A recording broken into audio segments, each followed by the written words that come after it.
Céline Dion a dit adieu à son époux et mentor René Angélil. En règle générale, on parle dans ce genre de situation d'obsèques en toute intimité. Ce ne fut pas le cas. On va regarder d'abord. On va en parler directement avec vous. On va d'abord en parler d'abord. Je suis très perturbé. Je vois que vous brûlez d'impatience. Je suis très perturbé par ce sujet. J'ai été très ému par ces images et donc j'ai beaucoup de mal à en parler. Alors je vais tout vous dire. Merci beaucoup. C'est à la basilique de Montréal. Oui, tout à fait. C'est à la basilique de Montréal que se sont tenues les obsèques de René Angélil. 21 ans après qu'il se soit dit oui. La chanteuse et l'impresario, 2000 personnes étaient invitées dans la basilique pour assister à ses funérailles. La veille, Céline Dion avait reçu des centaines de fans qui se sont amassés devant la basilique pour lui présenter ses condoléances. Les drapeaux étaient en berne. L'aîné du couple, René Charles, a pris la parole. Je vous propose de l'écouter. Merci à tous d'être là. J'ai eu la chance d'être né dans une famille où il y a beaucoup d'amour.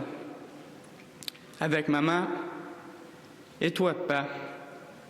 J'ai appris ce qui compte le plus dans la vie, la famille. Voilà, c'est la famille qui compte le plus, on vous le rappelle. Et pour clore cette cérémonie pleine d'émotions, le tube Pour que tu m'aimes encore de Jean-Jacques Goldman a accompagné la sortie du cercueil sous les applaudissements de la foule. On vous le disait, un enterrement et des obsèques pas banales.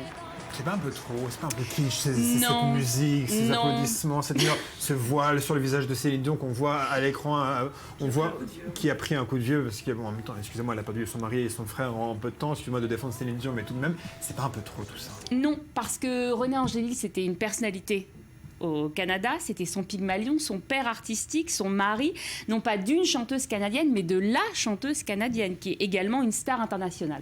Alors aujourd'hui, vous vous dites, oui, bon bah d'accord, il a découvert son talent, on va pas en faire un plat, mais non, non, non. Et ce pour deux raisons. Il faut quand même reconnaître le talent de cet homme-là, parce qu'au début des années 80, Céline Dion, c'était ça. On va la regarder dans quelques instants. Céline Dion, dans les années 80, c'était ça.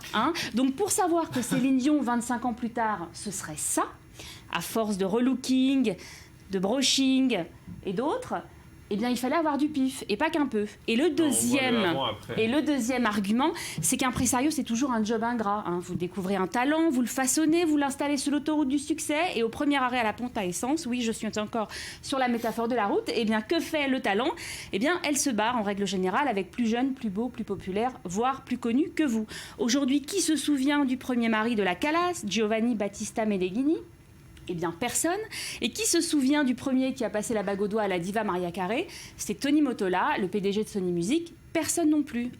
Et donc, finalement, qu'est-ce qu'on peut se dire? C'est que Céline Dion et René, c'est quand même l'exception qui confirme la règle. Et tous les fans ne s'y sont pas trompés. 21 ans de mariage, 3 enfants.